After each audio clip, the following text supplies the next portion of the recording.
مفتی زبیر احمد صاحب قبلہ ادام اللہ اقبالہ، جنہوں نے دن رات ایک کر دیے تھے. میرے خیال سے 8 مہینے میں جتنے ان کے بال سفید ہوئے اس سے زیادہ نہیں ہوئے ہوں گے. صرف اس لیے نہیں کہ ایک بھائی کے لیے، اس لیے بھی لڑ رہے تھے کہ ایک عالم کے لیے جس سے دین کا بہت سارا حصہ وابستہ ہے. ان کی محنتیں رائے گاہ نہ گئیں. بہت سارے میرے احباب و اقربا، خاص طور پر مدن پورہ اور وکرولی سے، جنہوں نے اپنے گھر بار چھوڑ کر میرے لیے دوڑتے بھاگتے رہے. اللہ رب العزت اس بات کا شاہد ہے، ایک ایک دن اندر میں نے سب کے لیے دعائیں کی ہیں، اور ایسا نہیں کہ کوئی دن بھولا جاتا. اور باہر کی ہمیشہ یہ خبریں آتی رہتی ہیں کہ حالات کیسے کے کیسے ہوتے جا رہے ہیں. کبھی اگر گھبراہٹ اور بے چینی ہوتی تو میرے عزیزوں صرف ایک ہی بات ہمارے پاس تھی علاج کے لیے. ایک ہی علاج تھا. جب بے چینی بڑھ جاتی، اپنوں سے رابطہ نہیں ہو پاتا اور کسی کے خبر نہ پہنچتی، کھانے پینے کی تکلیفیں، رہنے سہنے کی مصیبتیں جب سر پر آتی، تو ایک ہی علاج تھا، ان کے نثار کوئی کیسے ہی رنج میں ہو، ان کے نثار کوئی کیسے ہی رنج میں ہو. جب یاد آ گئے ہیں سب غم بھلا دیے ہیں، جب یاد آ گئے ہیں سب غم بھلا دیے ہیں. اس رسول محترم صلی اللہ تعالی علیہ وسلم کا احسان عظیم ہے. بار بار مجھے یہ احساس ہوتا رہا، پوری دنیا اگر چھوڑ دے مگر یقین تھا آمنہ کا لال کبھی نہیں چھوڑے گا. اور چھوڑا بھی نہیں، اور چھوڑا بھی نہیں. ہر رات جو ہمارا معمول تھا، ہم نے جو دیکھا، ہماری پچھلی زندگی میں ہم نے اتنے عجائبات نہیں دیکھے ہوں گے جو 8 مہینے کے اندر ہم نے دیکھے. نبی پاک صلی اللہ تعالی علیہ وسلم کے انعامات و اکرامات، رب تبارک و تعالیٰ کی مدد سے دل مضبوط ہوتا ہے. عزیزان گرامی، ہم نے تو وہاں ایسے لوگوں کو دیکھا جو ڈپریشن کا شکار ہو کر کافر بھی ہو گئے، اور حالات سے گھبرا کر کے وہ انکار کر بیٹھے، کوئی خدا نہیں ہے، کوئی مدد نہیں آتی ہے. ایسے حالات وہاں دیکھے، لیکن ان حالات میں بھی اللہ تبارک و تعالیٰ کی مدد ساتھ رہی. رسول پاک صلی اللہ تعالیٰ علیہ وسلم کا انعام و اکرام یہ تھا کہ جس طرح سے گئے تھے اسی طرح سے واپس بھی آئے. جس طرح سے گئے تھے ویسی واپس آئے. اور نہ میرے مصطفیٰ نے باہر میری عزت میں کمی کی، نہ اندر عزت میں کمی کی، کہیں پر بھی نہیں. الحمدللہ جس شان کے ساتھ رسول پاک صلی اللہ تعالیٰ علیہ وسلم اپنے چاہنے والوں کو رکھتے ہیں، وہ میں نے دنیا میں دیکھا. اور پھر یہ عرض کیا، آقا آج آپ کی عزت پر بات کرنے والے کو چاہے وہ 1000 کال کوٹری کے اندر ہو، آپ عزت کے ساتھ بٹھاتے ہیں، تو پھر قیامت کے دن اس کی عزت کا کیا حال ہوگا. عرش حق ہے مسند رفعت رسول اللہ کی، دیکھنی ہے حشر میں عزت رسول اللہ کی.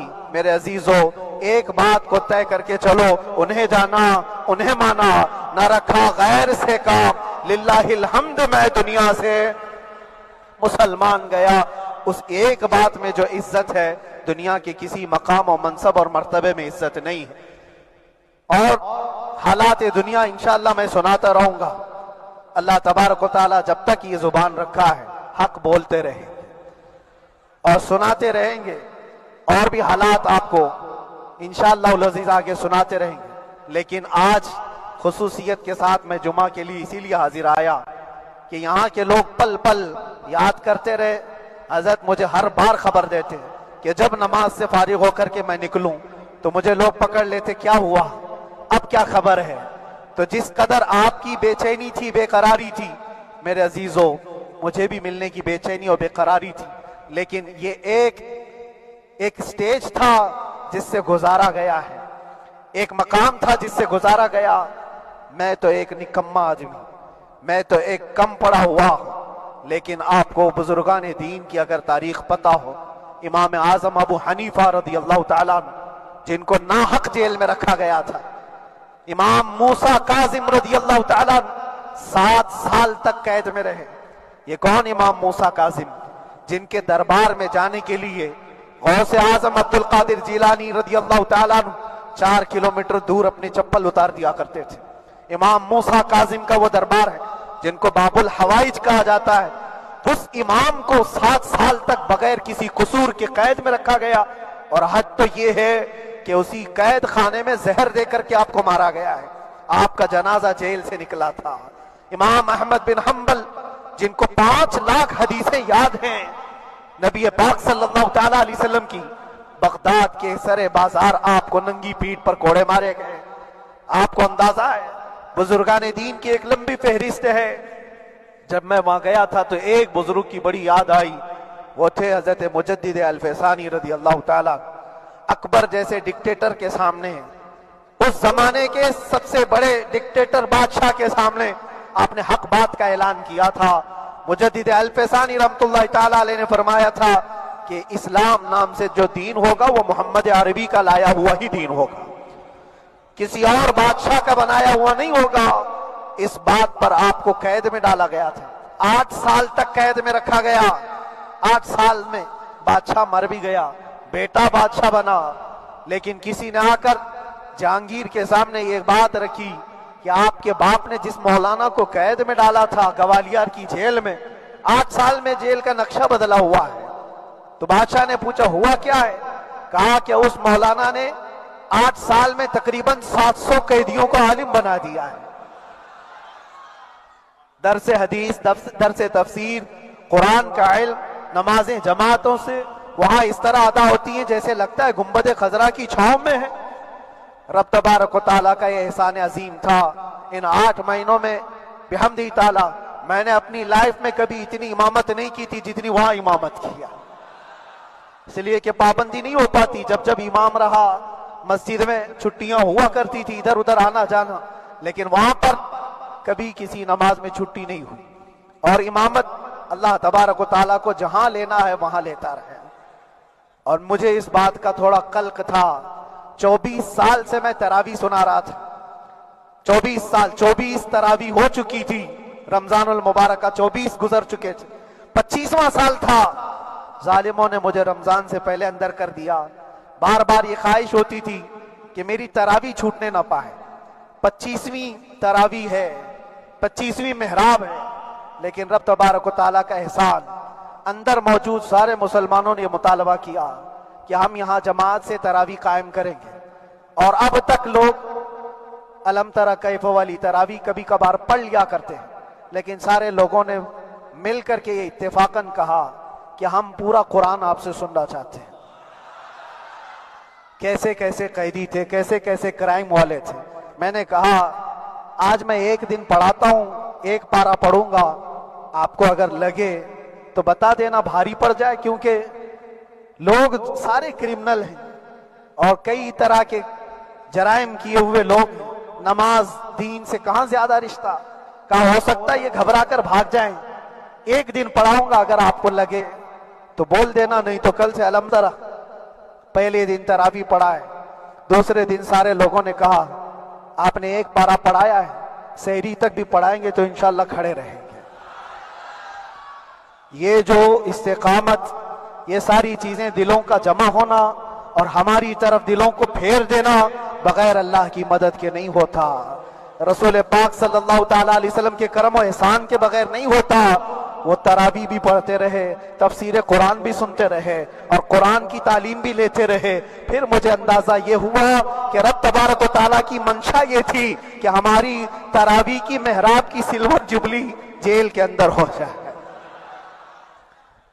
مجھے اس بات کا کوئی قلق نہیں رہا کہ میری کوئی چیز چھوٹ گئی ہے۔ ہاں، عید، بقرعید، محرم، یہ تمام چیزیں لوگوں کی یاد تو رہتی، رشتہ دار، احبا، اقربا کی یاد، لیکن اللہ کی مرضی، میرا رب تبارک و تعالیٰ جو پسند کرے اس میں ہم راضی ہیں۔ اگر مولا یہ چاہتا ہے کہ میں تنہا پڑھوں تو اس کی رضا میں ہم راضی ہیں، اگر وہ چاہتا ہے کہ مجمع ہزاروں میں ہم نماز ادا کریں تو اس کی مرضی پر ہم قائم ہیں۔ عزیزان گرامی وقار، صبر اور سکون کے ساتھ جو حالات گزرے اس میں سب سے بڑا کردار آپ سب کی دعاؤں کا ہے، سب کی دعاؤں کا۔ مشائخ، سارے پیران اعظام، تمام سلاسل کے اور ہر مسجد کے امام اپنے محراب اور منبر سے جو دعا کرتے رہے، یہ سارا ذخیرہ میرے لیے اتنا بڑا ہے جس کو میں بیان نہیں کر سکتا۔ ہر ایک کی جانب سے دعائیں، عورتوں، بچوں کی طرف سے منتیں، روزے، نہ جانے کیا کیا کر لیا۔ پھر مجھے اندازہ ہوا کہ کہ صرف اپنے آرام اپنے راحت کے لیے پھڑپھڑانے سے کچھ نہیں ہوگا. رب تبارک و تعالیٰ یہ چاہتا ہے کہ پوری امت مل کر کے اس فقیر کے لیے دعا کرے, اور اللہ تعالیٰ کو جب تک منظور تھا تمہاری دعائیں ہوتی رہی. بعض لوگوں کو یہ خیال بھی آیا, کچھ میرے احبا اقربا رشتہ داروں نے بھی کہا اتنی ساری دعائیں ہوئیں قبول کیوں نہیں ہوتی؟ ایک بات یاد رکھو, پوری دنیا مل کر کھڑے ہو کر دعا کرے. اللہ کی قدرت پر کوئی کام کرنا واجب نہیں ہے, اللہ پر کوئی چیز واجب نہیں ہے. اگر وہ اپنے فضل سے عطا کر دے تو اس کا احسان ہے, اس کا احسان ہے. اب چاہے وہ سال بھر میں قبول کرے کہ 5 سال میں قبول کرے. ایک بات یاد آتی ہے میرے عزیزو, ہماری قید تو 8 مہینے کی ہوگی, ان بزرگان دین کی قید 8 سال 7 سال. امام محمد بن حسن عسکری 20 سال تک قید میں رہے, 20 سال تک اندر سلاخوں کے پیچھے بند رکھا گیا. یہ اہل بیت اطہار ہیں, ائمہ اعظام ہیں, ان کی تکلیفیں دیکھ کر پھر ہماری تکلیف چھوٹی لگتی, اور پھر نبی پاک صلی اللہ تعالی علیہ وسلم کی یاد آتی. صرف اس بات کا ہمیں فخر تھا کہ تم نے کبھی چوری کے الزام میں تو نہیں گرفتار کیا, کسی گھناؤنے الزام میں تو نہیں گرفتار کیا. ہاں اگر کسی بات پر گرفتار کیا ہے تو ان سے پوچھو تو اب یہ بولنے میں بھی شرم کرتے ہیں. مولانا کو کیوں گرفتار کیا ہے, مولانا کو کیوں اندر رکھا ہے؟ شرم آتی ہے بولنے میں, کیونکہ انہوں نے کچھ ایسا بولا تھا جس کو بولنے میں شرم آتی. کیا بولا تھا میرے عزیزو؟ یہ ایک الگ کہانی ہے, ابھی میں اس پر کچھ گفتگو نہیں کرتا, اس لیے کہ ہر ایک کو یاد ہو چکی ہے, ہر ایک کو یاد ہے. میں اس کہانی کی طرف نہیں جاتا, لیکن اتنا مجھے آج اس ملک میں رہتے ہوئے احساس ہے کہ ابھی بھی انصاف ختم نہیں ہوا ہے. انصاف پوری طرح ختم ہو جائے تو اللہ کا عذاب آ جائے گا, اللہ کا عذاب آ جائے گا. چند لوگ ناانصافی کر سکتے ہیں, لیکن پوری کی پورے روئے زمین پر رہنے والے انسان ناانصافی کرے, ایسا نہیں ہوتا. ہمارے